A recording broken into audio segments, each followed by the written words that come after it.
Assalamualaikum warahmatullahi wabarakatuh. Pernahkah kalian bertanya-tanya mengapa ada orang yang menerima gaji bulanan tetap, sementara ada juga yang dibayar berdasarkan jumlah pekerjaan yang berhasil diselesaikan? Nah, dalam dunia kerja, setiap tenaga, waktu, dan kontribusi yang diberikan oleh pekerja tentu memiliki nilai yang harus dihargai. Bentuk penghargaan tersebut umumnya diberikan melalui gaji atau upah. Pada video kali ini, kelompok kami akan membahas materi mengenai kompensasi gaji dan upah. Sebelum membahas lebih jauh, mari kita pahami terlebih dahulu perbedaan antara gaji dan upah. Dalam kehidupan sehari-hari, kedua istilah ini sering dianggap sama, padahal terdapat perbedaan di antara keduanya. Gaji merupakan imbalan kerja yang diberikan secara tetap dalam periode tertentu, biasanya setiap bulan. Nah, gaji ini umumnya diterima oleh karyawan kantor, staf administrasi, supervisor, maupun manajer.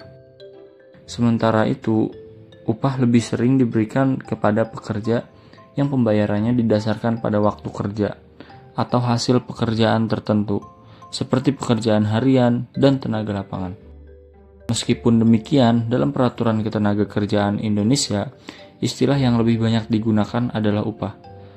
Nah, lalu apa sih sebenarnya yang dimaksud dengan kompensasi? Berikut penjelasannya.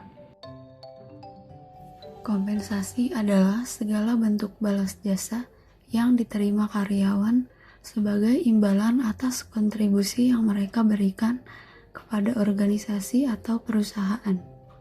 Ketika mendengar kata kompensasi, banyak orang yang langsung membayangkan gaji. Padahal, kompensasi tidak hanya berupa uang, tunjangan kesehatan, bonus kerja, penghargaan, hingga kesempatan pengembangan diri juga termasuk bentuk kompensasi. Sebagai contoh, seorang karyawan mungkin menerima gaji pokok setiap bulan.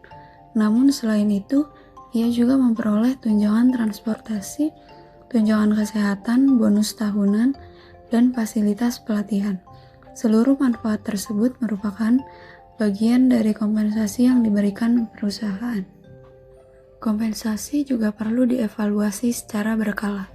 Hal ini karena kondisi ekonomi terus berubah, kenaikan harga, kebutuhan hidup, perubahan peraturan pemerintah, maupun perubahan standar upah di perusahaan lain dapat memengaruhi kebijakan kompensasi.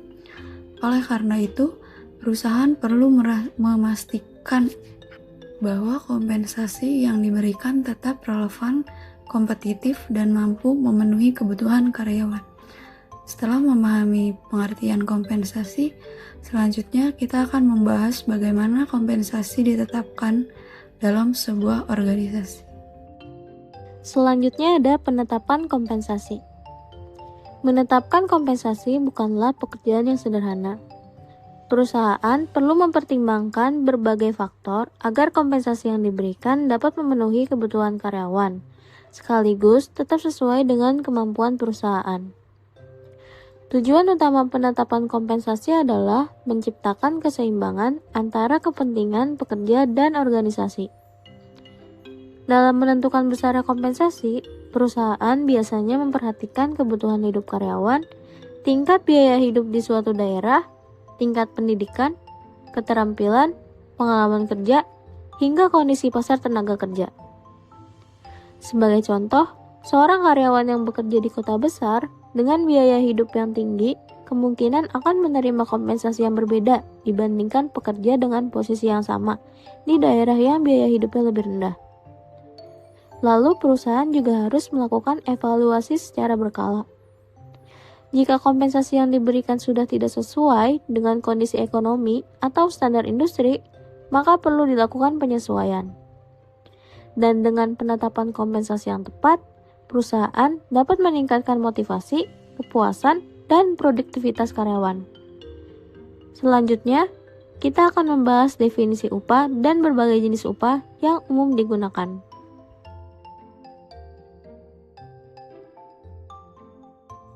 Assalamualaikum warahmatullahi wabarakatuh. Di sini saya akan menjelaskan tentang definisi dan jenis-jenis upah. Secara ekonomi, upah merupakan imbalan yang diberikan kepada pekerja atas tenaga dan jasa yang mereka berikan dalam proses produksi. Para ahli juga memiliki pandangan yang hampir serupa mengenai upah. Secara umum, upah dipahami sebagai pembayaran yang diterima bekerja sebagai balasan atas pekerja yang telah dilakukan. Selain kompensasi finansial seperti gaji, bonus, dan komisi, terdapat pula kompensasi non-finansial seperti penghargaan, kesempatan berkembang, dan lingkungan kerja yang nyaman. Secara umum, upah dapat dibedakan menjadi beberapa jenis. Pertama, upah tetap. Upah ini diberikan secara rutin dalam jumlah yang relatif sama setiap periode tertentu, misalnya setiap bulan. Kedua, upah variabel. Besarnya upah bergantung pada hasil kerja atau tingkat produktivitas yang dicapai pekerja. Selain itu, terdapat pula istilah upah nominal dan upah real. Upah nominal adalah jumlah uang yang diterima pekerja, sedangkan upah real menunjukkan kemampuan dari upah tersebut untuk memenuhi kebutuhan hidup sehari-hari. Sebagai contoh, seseorang menerima gaji 5 juta rupiah per bulan memiliki upah nominal sebesar 5 juta rupiah. Namun apabila harga kebutuhan pokok meningkat, daya beli dan gaji tersebut dapat menurun. Kondisi inilah yang berkaitan dengan upah real. Selanjutnya ada sistem upah. Dalam praktiknya, perusahaan dapat menggunakan berbagai sistem upah sesuai dengan karakteristik pekerjaan yang dimiliki. Sistem pertama adalah upah berdasarkan prestasi. Pada sistem ini, besarnya upah ditentukan oleh jumlah hasil kerja yang berhasil dicapai pekerja. Sistem kedua adalah upah berdasarkan waktu. Upah diberikan berdasarkan lamanya seorang pekerja, misalnya per jam, per hari, atau per bulan. Sistem ketiga adalah upah borongan. Sistem ini umumnya digunakan pada pekerjaan proyek di mana pembayaran diberikan untuk menyelesaikan suatu pekerjaan tertentu. Sistem keempat adalah upah premi. Pada sistem ini, pekerja memperoleh upah dasar dan tambahan premi apabila berhasil mencapai target yang telah ditentukan. Sistem kelima adalah upah bagi hasil. Dalam sistem ini, pekerja memperoleh bagian dari keuntungan yang dihasilkan perusahaan atau usaha. Setiap sistem memiliki kelebihan dan kekurangannya masing-masing. Oleh karena itu, perusahaan perlu memilih sistem yang paling sesuai dengan kebutuhan organisasinya. Selanjutnya kita akan membahas dasar hukum pengupahan di Indonesia. Setelah memahami pengertian kompensasi, jenis-jenis upah, serta berbagai sistem pengupahan, penting bagi kita untuk mengetahui bahwa seluruh proses tersebut juga memiliki dasar hukum yang jelas. Di Indonesia, pengupahan diatur melalui berbagai peraturan yang bertujuan melindungi hak pekerja sekaligus memberikan kepastian bagi perusahaan. Salah satu dasar hukum yang menjadi landasan hubungan kerja adalah pasal 1320 Kitab Undang-Undang Hukum Perdata atau KUHP Perdata yang mengenai syarat sah suatu perjanjian. Ketentuan ini menjadi dasar dalam pembentukan perjanjian kerja antara pekerja dan perusahaan. Selain itu, terdapat Undang-Undang Nomor 13 Tahun 2003 tentang Ketenagakerjaan yang menjelaskan bahwa upah merupakan hak pekerja yang diterima dalam bentuk uang sebagai imbalan atas pekerjaan yang telah atau akan dilakukan dengan perjanjian kerja dan peraturan yang berlaku. Peraturan lain yang turut mendukung perlindungan hak pekerja adalah Peraturan Pemerintah Nomor 8 Tahun 1981 tentang perlindungan upah berbagai regulasi. Ketenagakerjaan lainnya yang terus disesuaikan dengan perkembangan kondisi ekonomi dan dunia kerja. Keberadaan aturan-aturan tersebut menunjukkan bahwa pengupahan bukan hanya persoalan kesepakatan antara pekerja dan perusahaan, tetapi juga merupakan bagian dari hak yang dilindungi oleh hukum. Melalui regulasi yang jelas, diharapkan tercipta hubungan kerja yang lebih adil, transparan, dan saling menguntungkan bagi kedua belah pihak.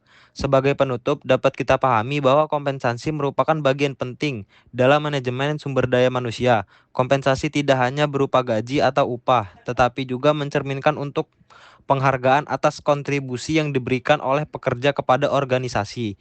Sistem pengupahan yang adil dan sesuai dengan peraturan yang berlaku dapat meningkatkan motivasi, produktivitas, serta kesejahteraan karyawan.